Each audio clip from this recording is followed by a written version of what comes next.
രണ്ടും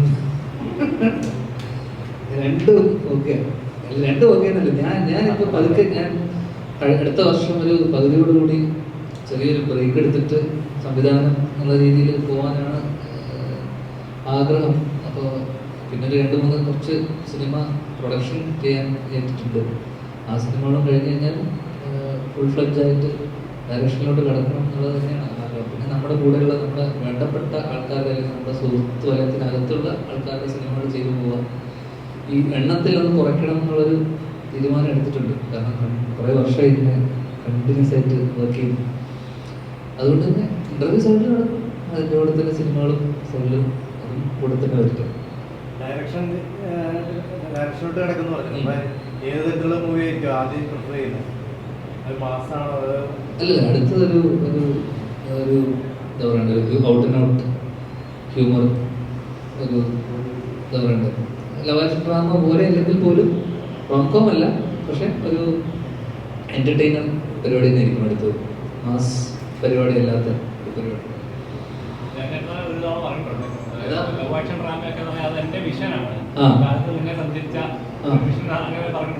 ഇല്ല, ഞാൻ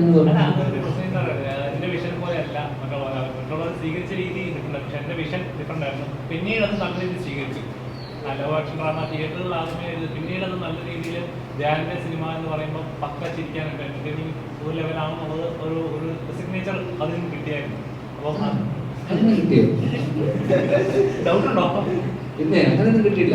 നമ്മൾ അതൊന്നുമില്ല. നമുക്ക് സിനിമ ഓടുക, ഒരു ഇപ്പം ഫെസ്റ്റിവലിലായിരുന്നു എന്ന് പറഞ്ഞത്, സിനിമ ഓടുക എന്നുള്ളത് മാത്രമേ ഉള്ളൂ. സിനിമ ഓടുക, പ്രൊഡ്യൂസർ അന്ന് ഞങ്ങളിങ്ങനെ പ്രൊഡ്യൂസ് ചെയ്തത്, നമുക്ക് കാശ് കിട്ടുക, അത് മാത്രമേ ഉള്ളൂ ഇതിനകത്ത് പർപ്പസ്.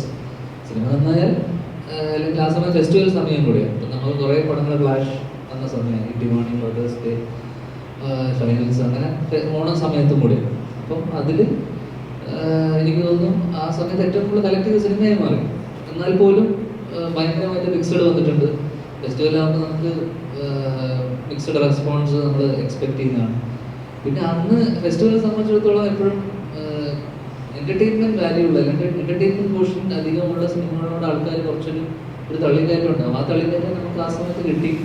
പിന്നീട് സിനിമ OTT-ലും ഇതിലൊക്കെ വന്ന സമയത്ത് വീണ്ടും മിക്സഡ്. തിയേറ്ററിൽ ഭയങ്കരമായി ഓടിയ സിനിമകളൊക്കെ OTT-ൽ വരുന്ന സമയത്ത് പലപ്പോഴും വീണുപോയ സിനിമകളുണ്ട്, ഒരുപാട് സിനിമകൾ. കാരണം തിയേറ്ററിൽ നമ്മൾ ഭയങ്കരമായിട്ട് ആർക്കൊരസിച്ച് ചിരിച്ച് വന്ന സിനിമകൾ OTT-ൽ വരുന്ന സമയത്ത് പോലും ചില സിനിമകൾ ഭയങ്കരമായിട്ട് ഡ്രോപ്പ് ആകും, ഭയങ്കര മിക്സഡ് വരുന്ന സിനിമകളുണ്ട്. ഇപ്പം അടുത്തിറങ്ങിയ പല സിനിമകളും. അതേപോലെ തന്നെ തിയേറ്ററിൽ ഒരു ഏജ് ഗ്രൂപ്പിന് വർക്കായ സിനിമ പലപ്പോഴും നെക്സ്റ്റ് അല്ലെങ്കിൽ 30+, 35+ന് മുകളിലുള്ളവർക്ക് അല്ലെങ്കിൽ ഫാമിലി ഇഷ്ടപ്പെടാത്ത പല സിനിമകളും.